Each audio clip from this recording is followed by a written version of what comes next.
Atos dos Apóstolos. Capítulo 23. Bereia e Atenas. Em Bereia, Paulo encontrou judeus dispostos a pesquisar as verdades por ele ensinadas. A respeito deles, declara o relatório de Lucas. Estes foram mais nobres do que os que estavam em Tessalônica, porque de bom grado receberam a palavra, examinando cada dia nas Escrituras se estas coisas eram assim. De sorte que creram muitos deles, e também mulheres gregas da classe nobre, e não poucos varões. Atos capítulo 17, versos 11 e 12. A mente dos bereanos não se achava limitada pelo preconceito. Estavam dispostos a pesquisar a veracidade das doutrinas pregadas pelos apóstolos.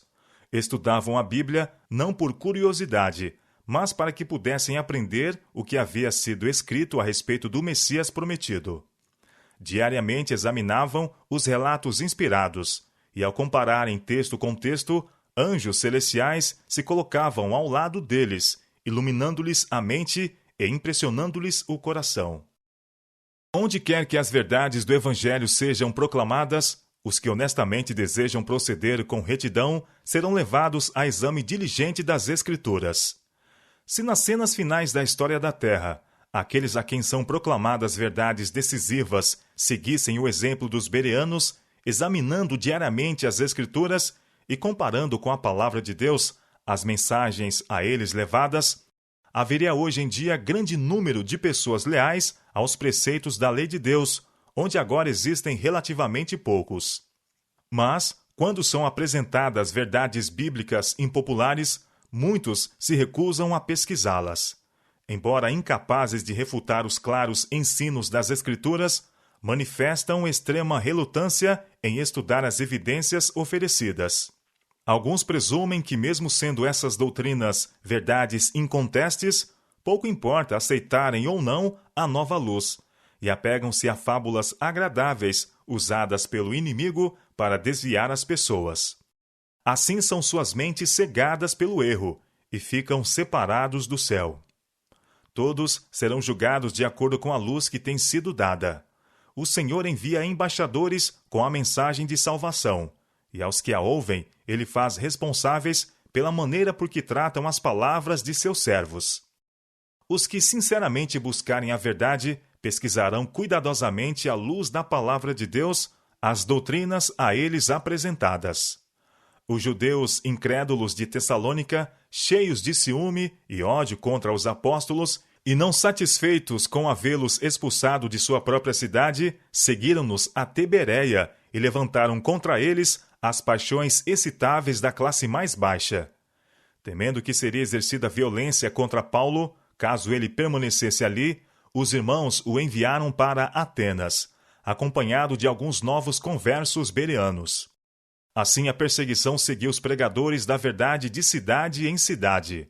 Os inimigos de Cristo não puderam impedir o avanço do Evangelho, mas conseguiram tornar a tarefa dos apóstolos extremamente difícil.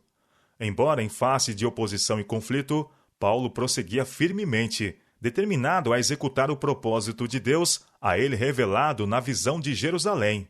Hei de enviar-te aos gentios de longe. Atos capítulo 22, verso 21. A inesperada partida de Paulo de Bereia privou-o da oportunidade por ele acariciada de visitar os irmãos de Tessalônica. Chegando a Atenas, o apóstolo enviou de retorno os irmãos bereanos com a mensagem para que Silas e Timóteo fossem reunir-se a ele imediatamente. Timóteo tinha vindo a Bereia antes da partida de Paulo, e com Silas tinha permanecido para prosseguir com a obra tão bem começada nesse lugar e instruir os novos conversos nos princípios da fé. A cidade de Atenas era a metrópole do paganismo. Aí Paulo não se encontrou com uma população crédula e ignorante, como em Listra, mas com um povo famoso por sua inteligência e cultura. Em todos os lugares estavam à vista estátuas de seus deuses e de heróis divinizados da história e da poesia, enquanto magnificentes arquiteturas e pinturas representavam a glória nacional e o culto popular de deidades pagãs.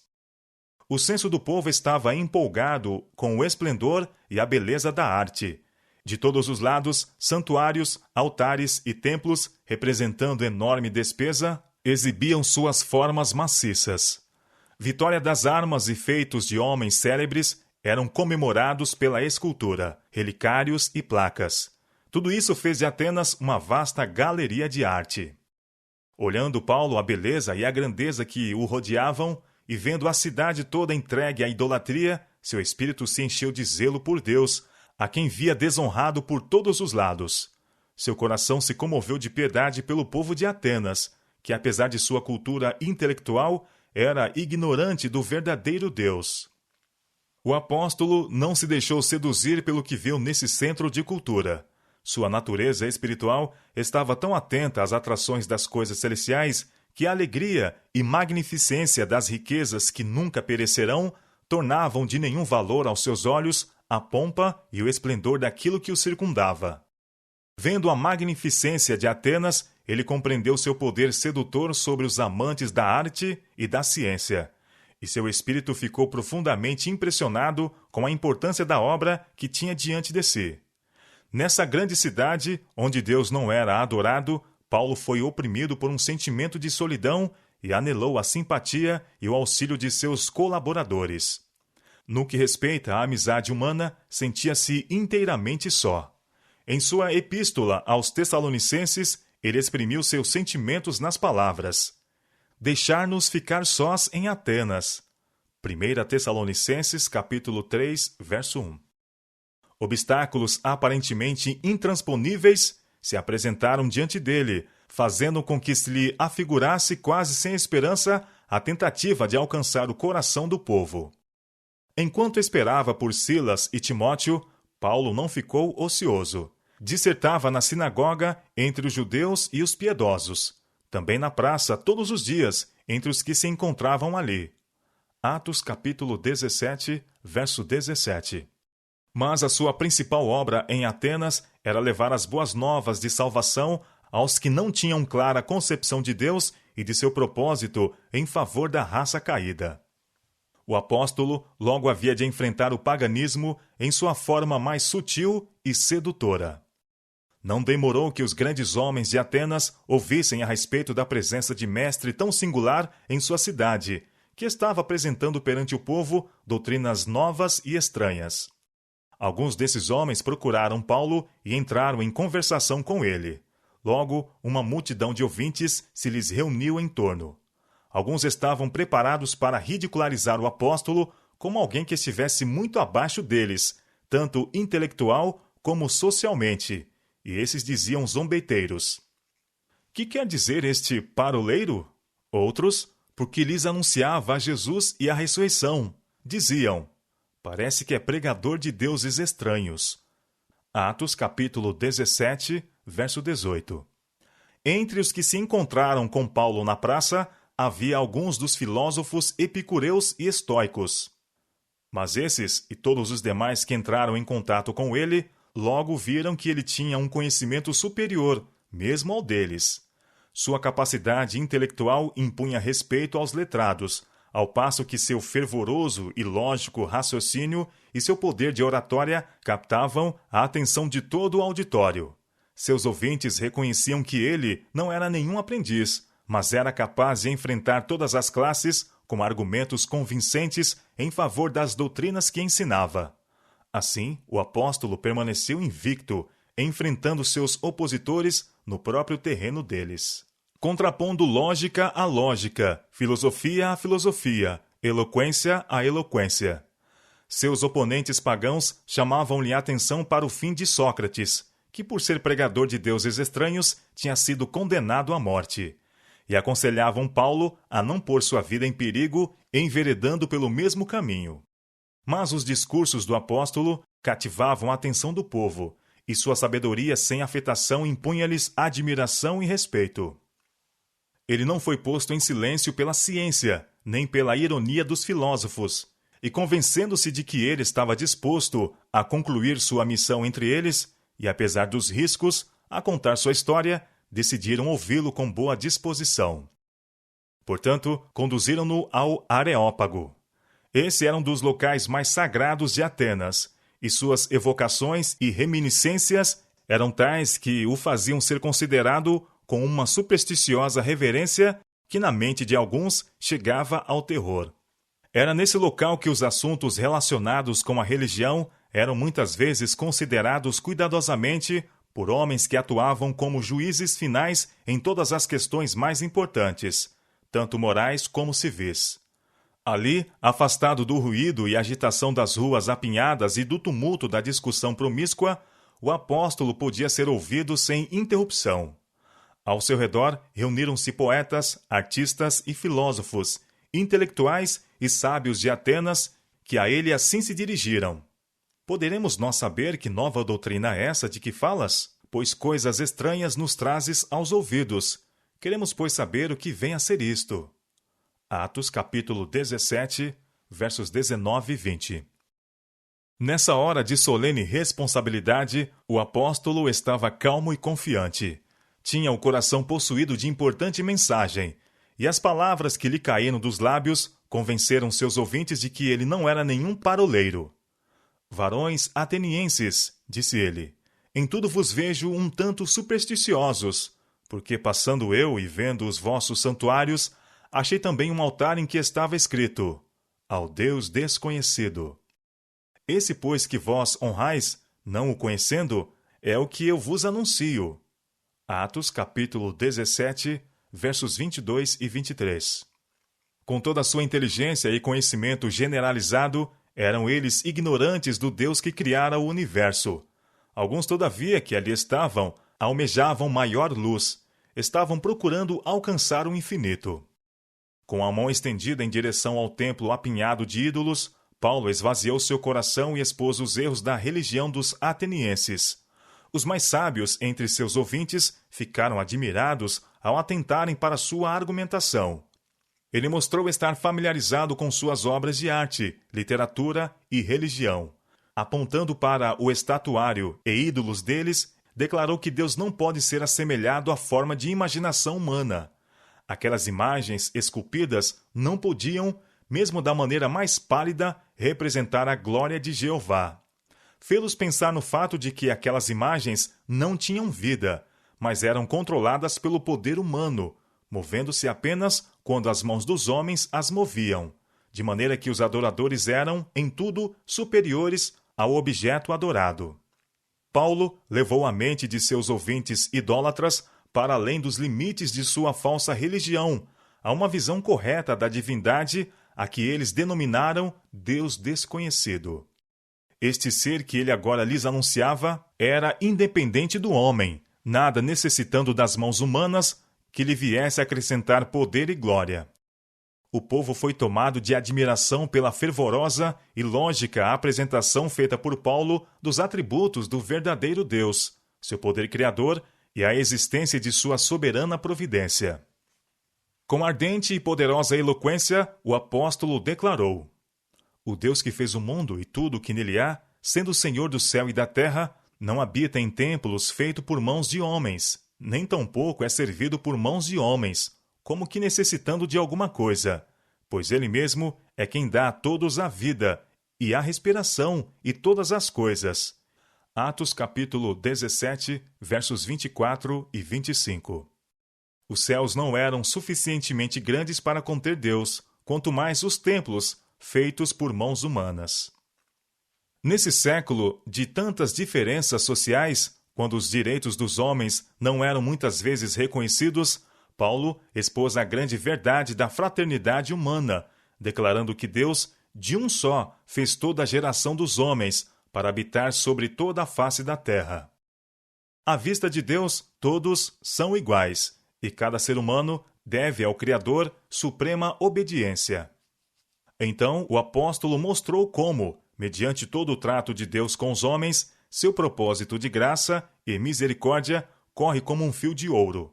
Ele tem determinado os tempos já antes ordenados e os limites da sua habitação, para que buscassem ao Senhor, se porventura, tateando, o pudessem achar, ainda que não está longe de cada um de nós. Atos capítulo 17, versos 26 e 27. Apontando os nobres espécimes da humanidade em torno de si, Com palavras tomadas de um de seus poetas, Paulo pintou o infinito Deus como um pai, de quem eram filhos. Nele vivemos e nos movemos e existimos, declarou ele, como também alguns dos vossos poetas disseram, pois somos também sua geração. Sendo nós, pois, geração de Deus, não havemos de cuidar que a divindade seja semelhante ao ouro, ou à prata, ou à pedra esculpida por artifício e imaginação dos homens. Mas Deus, não tendo em conta os tempos da ignorância, anuncia agora a todos os homens e em todo lugar que se arrependam. Atos capítulo 17, versos 28 a 30.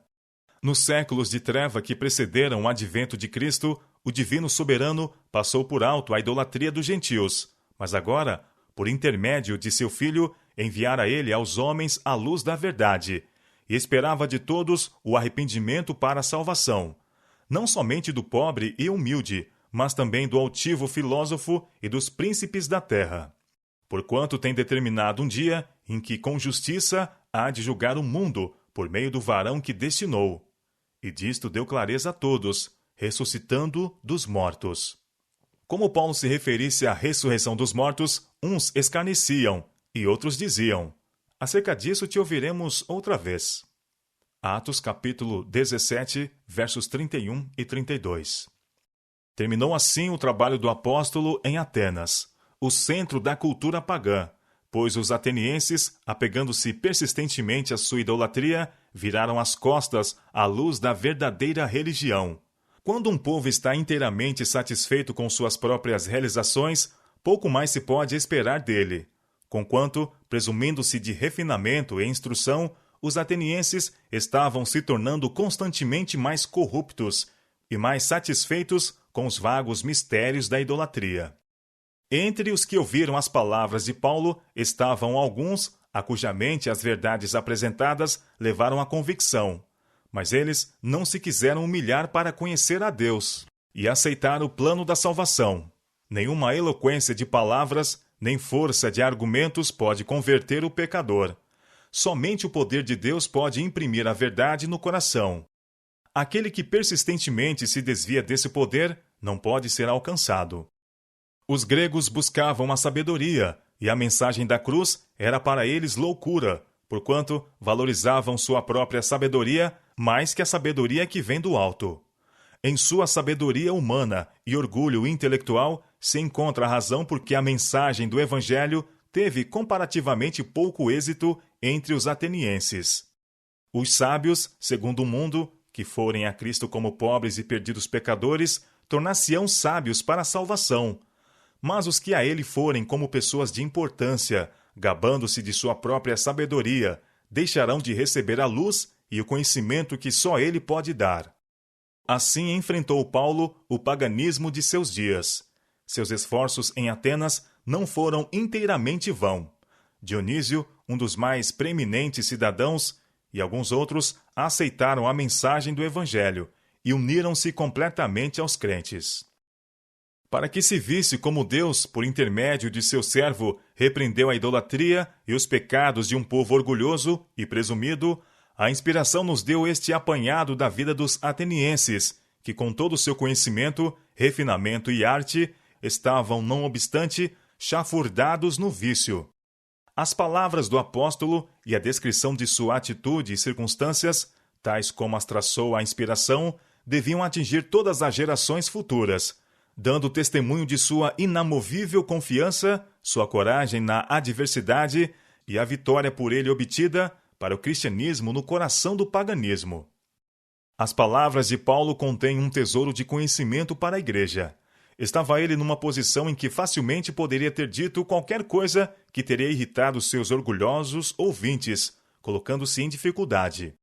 Tivesse seu sermão sido um ataque direto aos deuses e aos grandes homens da cidade, e ele teria corrido o perigo de sofrer a sorte de Sócrates. Mas, com um tato nascido do divino amor, cuidadosamente ele afastou-lhes a mente de suas divindades pagãs, revelando-lhes o verdadeiro Deus, para eles desconhecido.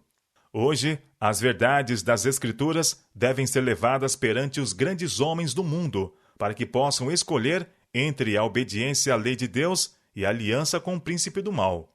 Deus põe perante eles a verdade eterna, verdade que os fará sábio para a salvação, mas não os força a aceitá-la.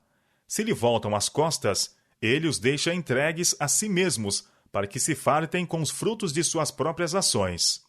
Porque a palavra da cruz é loucura para os que perecem, mas para nós, que somos salvos, é o poder de Deus. Porque está escrito: destruirei a sabedoria dos sábios e aniquilarei a inteligência dos inteligentes. Mas Deus escolheu as coisas loucas deste mundo para confundir as sábias, e Deus escolheu as coisas fracas deste mundo para confundir as fortes. E Deus escolheu as coisas vis deste mundo e as desprezíveis, e as que não são, para aniquilar as que são. 1 Coríntios capítulo 1, versos 18, 29, 27 e 28. Muitos dos mais eminentes homens do mundo, doutos e estadistas, nestes últimos dias, volver-se-ão da luz, porque o mundo, por sua própria sabedoria, desconhece a Deus. Entretanto, os servos de Deus deverão aproveitar cada oportunidade para comunicar a verdade a esses homens. Alguns reconhecerão sua ignorância em relação às coisas de Deus e assentar-se-ão como humildes discípulos aos pés de Jesus, o Mestre por excelência. Em cada esforço para alcançar as mais altas classes, o obreiro de Deus necessita de forte fé. As aparências podem parecer desoladoras, mas na hora mais escura, a luz do alto. A força dos que amam a Deus e a Ele servem será renovada cada dia. A mente do infinito está posta a seu serviço para que, ao executarem seu propósito, não cometam erro. Mantenham esses obreiros firme até o fim o princípio de sua confiança, lembrando-se de que a luz da verdade de Deus deve brilhar em meio às trevas que envolvem nosso mundo. Não deve haver nenhum desalento em relação com o trabalho de Deus. A fé do consagrado obreiro tem de resistir a cada prova que o alcance. Deus pode e está disposto a outorgar a seus servos toda a fortaleza de que precisem e dar-lhes a sabedoria que suas variadas necessidades imponham. Ele fará mais que cumprir as mais altas expectativas dos que nele põem sua confiança.